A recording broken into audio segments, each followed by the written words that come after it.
السلام علیکم ورحمۃ اللہ وبرکاتہ. زه یم ستاسو ورور ولی الله. یو ځل بیا د پښتو ټیک یوټیوب چینل له طرف نه ستاسو په درون خدمت کې حاضر یم. قدرمنو، په ویډیو کې به زه تاسو ته داسې یو اپلیکیشن راوښیم چې په دغه اپلیکیشن کې به تاسو ته د عکسونو اخیستلو مختلفې نوې او ټرینډینګ والا طریقې درښایي. ټیک ده، تاسو غواړئ چې عکسونه جوړ کړئ ډېر زیات خوندور په ډېر ښایسته طریقو باندې عکسونه واخلئ.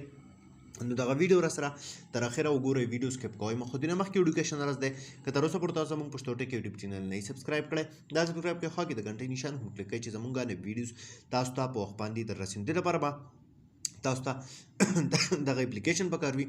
همدغه اپلیکیشن لینک موږ تاسو ته خپل یوټیوب چینل په ډسکرپشن کې درکړی دی.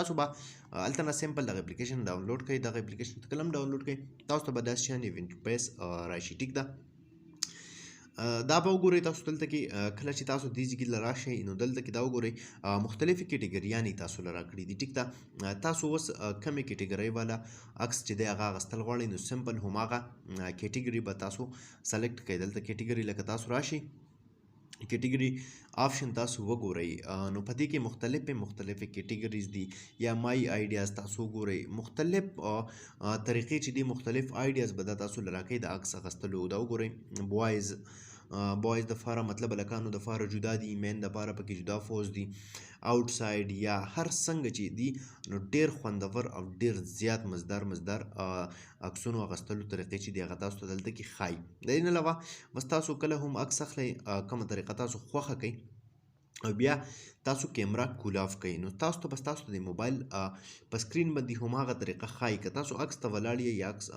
اخیستلو ته ناست یئ، صحیح ده، تاسو په دغه کیمرې باندې کلیک واخلئ. کیمرا تاسو کلیک کړئ نو تاسو ته موبایل په سکرین باندې به تاسو ته ښایي.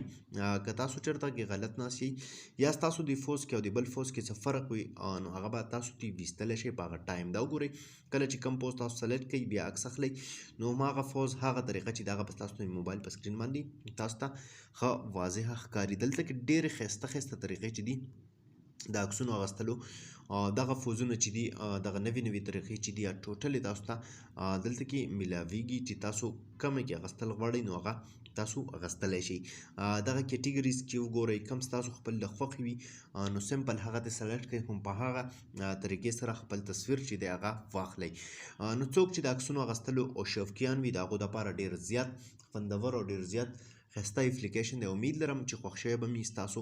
که خوښ شوی وي لایک یې کړئ، چینل سبسکرایبول مه هېروئ، ملګرو سره یې شیر کړئ. تر بلې ویډیو د خپل ځان ډېر زیات خیال ساتئ. د خدای په امان.